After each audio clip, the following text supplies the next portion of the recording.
मैं शासकीय कन्या उच्चतर माध्यमिक विद्यालय निपानी बालोद से प्रीति अवस्थी, व्याख्याता वाणिज्य, आज व्यावसायिक अध्ययन के अंतर्गत प्रथम पाठ प्रबंध की आपको पढ़ाने जा रही हूँ। आज मैं आपको प्रशासन, प्रबंध व संगठन में क्या अंतर है यह बताऊंगी। प्रशासन, प्रबंध व संगठन, ये तीनों शब्दों को ये तीनों शब्दों के बीच में क्या अंतर है यह मैं आज आपको समझाने वाली हूँ। प्रबंध व प्रशासन को पूर्व में प्रबंध शास्त्री हेनरी फिल और विलियम न्यूमन ने इसे पर्यायवाची माना है। इन दोनों में भेद करना उन्होंने कठिन माना है और इसे एक दूसरे का पूरक माना, इसका अर्थ एक ही माना है, प्रबंध और प्रशासन का। न्यूमैन के अनुसार सामान्य लक्ष्य की प्राप्ति की दिशा में किया गया सार्थक प्रयास, जिसमें निर्देशन, संचालन व नियंत्रण शामिल है, इसे प्रशासन या प्रबंध कहते हैं। किंतु हमारी अंग्रेजी विचारधारा के अनुसार प्रबंध और प्रशासन दोनों भिन्न भिन्न हैं। इस पर प्रबंध शास्त्री डॉक्टर किम्बल ने कहा है, प्रबंध व प्रशासन दोनों में भेद करना भ्रम की स्थिति को पैदा करता है। लेकिन हमारी अंग्रेजी विचारधारा इस बात से सहमत नहीं है और इन्होंने प्रबंध और प्रशासन को एक दूसरे से भिन्न माना है।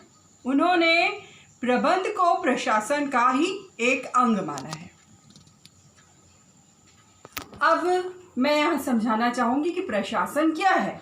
प्रशासन को हम उच्च प्रबंध भी कह सकते हैं या शीर्ष प्रबंध भी कह सकते हैं। प्रशासन का कार्य है नियमों का निर्माण करना, नीतियों का निर्धारण करना। और प्रबंध क्या है? प्रबंध को हम मध्यवर्गीय प्रबंध भी कह सकते हैं। इसका कार्य है नेतृत्व करना। जो कार्य प्रशासन ने तय किए हैं उसको क्रियान्वित करने का कार्य प्रबंध करता है। उसको लागू करने का काम प्रबंध करता है। जो लक्ष्य प्रशासन ने निर्धारित किए हैं उसको प्राप्त करने के सार्थक प्रयास का कार्य प्रबंध करता है। तो प्रबंध का कार्य है नेतृत्व करने का। प्रबंध मनुष्य के सार्थक प्रयासों द्वारा नियोजन, नियंत्रण, समन्वय, अभिप्रेरण द्वारा उनके सामूहिक प्रयासों के द्वारा निर्धारित लक्ष्य को पूर्ण करने का कार्य प्रबंध करता है। अब आया संगठन। संगठन क्या है? दो या दो से अधिक व्यक्तियों का समूह सामान्य लक्ष्य की प्राप्ति के लिए बनाया गया दो या दो से अधिक व्यक्तियों के समूह को क्या कहते हैं? संगठन। अब मैं आपको प्रबंध के कार्य समझाऊंगी। प्रबंध के दो तरह के कार्य हैं। पहला, जो कि बहुत ही महत्वपूर्ण कार्य है, इसे कहते हैं हम प्रबंध के मुख्य कार्य। प्रबंध के मुख्य कार्य, इसके अंतर्गत पहला है नियोजन। नियोजन प्रबंध का प्रथम महत्वपूर्ण कार्य है। इसको हम अंग्रेजी में प्लानिंग भी कहते हैं। यह प्रबंध का हृदय है। क्या करना है, कैसे करना है, कैसे किया जाएगा, यह सब निर्धारण हम नियोजन में करते हैं। नियोजन भविष्य को गर्भ में देखने का एक साधन है। नियोजन के द्वारा हम पूर्व अनुमान लगाते हैं कि लक्ष्य तक पहुंचने के लिए हमारे पास क्या क्या बाधाएं आएंगी और किन किन प्रक्रियाओं से होकर हमको गुजरना पड़ेगा लक्ष्य की प्राप्ति के लिए। तो ये हुआ नियोजन। दूसरा है संगठन। यह प्रबंध का दूसरा महत्वपूर्ण कार्य है। इसे हम अंग्रेजी भाषा में ऑर्गेनाइजेशन कहते हैं। सामान्य लक्ष्य की प्राप्ति के लिए दो या दो से अधिक व्यक्तियों का समूह एक स्थान पर एकत्रित हुआ है, इसे हम कहते हैं संगठन। संगठन के बारे में एक कथन है, अमेरिकन उद्योगपति ने कहा है 1901 में, जिनका नाम था एंड्रू कार्गिनो। इन्होंने अपनी संपत्ति बेचते हुए कहा था, आप मेरा सब कुछ ले लो, आप मेरी संपत्ति ले लो, मेरे कारखाने ले लो, मेरी हर सब चीज़ें ले लो, किंतु मेरा संगठन छोड़ दो, मैं फिर से अपने आप को स्थापित कर लूँगा। तो हमने देखा संगठन का बहुत ही महत्वपूर्ण स्थान है। वैसे भी कहा गया है एकता में बल है, जितना मजबूत संगठन होगा उतना ही मजबूत उद्योग होगा, उद्यम होगा। अब तीसरा है नियुक्तियाँ। नियुक्तियाँ प्रबंध का तीसरा महत्वपूर्ण कार्य है, इसे हम स्टाफिंग भी कहेंगे। नियुक्ति का कार्य सेवी वर्गीय प्रबंध का कार्य होता है, किस व्यक्ति को किस कार्य के लिए कहाँ पर नियुक्त करना है, यह एक महत्वपूर्ण कार्य है। Selecting correct person for the correct job is very important. जो व्यक्ति जिस कार्य के लिए उपयुक्त है, अगर उसे वह कार्य सौंपा जाएगा तो वह कार्य अच्छे से होगा और अच्छा होगा, क्योंकि भगवान ने हर व्यक्ति को विशिष्ट गुण प्रदान किए हैं। कोई व्यक्ति हाथ से अच्छा कार्य करता है, कोई बोलने का कार्य अच्छा करता है, कोई लिखने का कार्य अच्छा करता है, कोई सुनने का कार्य अच्छा करता है। तो जो व्यक्ति जिस कार्य के लिए उपयुक्त है, अगर उसे वह कार्य सौंपा जाएगा तो वह कार्य अच्छे से अच्छा करेगा। और नियुक्तियों के अंतर्गत ही आता है भर्ती करना, चयन करना, पदोन्नति करना, पदावनति करना और स्थानांतरण करना। ये सारे कार्य नियुक्तियों के अंतर्गत आते हैं।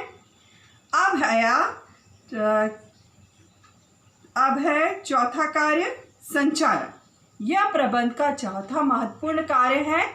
इसे हम निर्देशन कहते हैं या नेतृत्व कहते हैं, या इसे हम अंग्रेजी में क्या कह सकते हैं, डायरेक्शन। यह प्रबंध का चौथा महत्वपूर्ण कार्य है। इस प्रबंध का कार्य क्या है? मस्तिष्क का कार्य है, या देखना या नियंत्रण रखना कि कार्य सही तरीके से हो रहा है कि नहीं हो रहा है। ये कार्य है नियंत्रण का कार्य। अब आया पांचवा महत्वपूर्ण कार्य, जिसे कहते हैं अभिप्रेरण। अभिप्रेरण यानी अभिप्रेरण को अंग्रेजी में कहते हैं मोटिवेशन। मोटिवेशन यानी व्यक्ति की इच्छा को जागृत करना, कार्य करने के लिए उसे अभिप्रेरित करना, उसे इच्छुक बनाना, उसे वह कार्य करने के लिए जागृत करना। ये बहुत ज़रूरी है। अगर मनुष्य अपने दिल से मन लगाकर कार्य करेगा तो वो कार्य नेचुरली बहुत अच्छा होगा। उसे अभिप्रेरित करना, जैसे कक्षाओं में भी हम आपको अभिप्रेरित करने के लिए बहुत सारे प्रयोग करते हैं। अभिप्रेरण दो प्रकार के होते हैं, एक होता है मौद्रिक अभिप्रेरण और दूसरा होता है अमौद्रिक अभिप्रेरण। मौद्रिक अभिप्रेरण यानी वह अभिप्रेरण जो मुद्रा के रूप में दिया जाता है। इसमें आता है इनाम देना, नगद इनाम देना, पुरस्कार देना, बोनस देना। ये सब क्या है? मौद्रिक अभिप्रेरण। अमौद्रिक अभिप्रेरण यानी जो मुद्रा के रूप में नहीं बल्कि अन्य रूप में प्रदान किया जाता है। जैसे आपका समाचार पत्र में नाम छप रहा है, आपको प्रशस्ति पत्र प्रदान किया जा रहा है, आपको टीवी न्यूज़ वगैरह में आपकी वाहवाही हो रही, आपको शाबाशी दी जा रही है। ये सब क्या है? ये सब अमौद्रिक अभिप्रेरण है, जो मुद्रा के रूप में नहीं अन्य रूप में प्रदान किया जाता है। अब मैं बताऊंगी अभिप्रेरण दो प्रकार के होते हैं। एक होता है धनात्मक अभिप्रेरण, यानी जो आपको एक पुरस्कार के रूप में प्राप्त होता है। दूसरा होता है ऋणात्मक अभिप्रेरण। ऋणात्मक अभिप्रेरण यानी जो दंड के रूप में दिया जाता है। जैसे विद्यालय में जब आप बात नहीं मानते हैं तो आपको सजा दी जाती है, आप फीस नहीं देते हैं तो आपसे फाइन लिया जाता है। या थोड़ा सा यह अभिप्रेरण इसलिए दिया जाता है ताकि व्यक्ति गलत कार्य ना करे, हम उसे रोक सकें। अब आया प्रबंध का छठवां महत्वपूर्ण कार्य, यह है नियंत्रण। इसे हम अंग्रेजी में कंट्रोल कहते हैं। अगर नियंत्रण नहीं होगा, अगर कक्षा में अध्यापक का नियंत्रण नहीं होगा तो कितना भी अच्छा अध्यापक पढ़ाए, बच्चे पढ़ेंगे क्या? नहीं पढ़ेंगे। तो नियंत्रण होना बहुत ही आवश्यक है। नियंत्रण स्थापित करने के लिए एक प्रमाप तय किया जाता है। प्रमाप यानी एक पैमाना तय किया जाता है। जैसे देखिए, हम लंबाई चौड़ाई नापने के लिए मीटर सेंटीमीटर का स्केल उपयोग करते हैं। ऐसी एक प्रमाप तैयार किया जाता है, एक पैमाना तैयार किया जाता है। इस पैमाने के आधार पर देखा जाता है कि हम लक्ष्य प्राप्ति के लिए सही तरीके से कार्य कर रहे हैं कि नहीं। जो हमने अपने सामने लक्ष्य रखा है और जो वास्तविकता में जो हम कर रहे हैं, वह उन दोनों में कितना अंतर है और उस अंतर को मिटाने के लिए हमें क्या प्रयास करना है, और इसी के आधार पर जिम्मेदारियां सौंपी जाती है। अब आया प्रबंध का आखिरी एवं 7वां महत्वपूर्ण कार्य, वह है समन्वय। समन्वय को अंग्रेजी भाषा में कोऑर्डिनेशन कहते हैं। कोऑर्डिनेशन मतलब, सामान्य भाषा में कोऑर्डिनेशन या समन्वय का अर्थ है आपसी तालमेल बैठाना।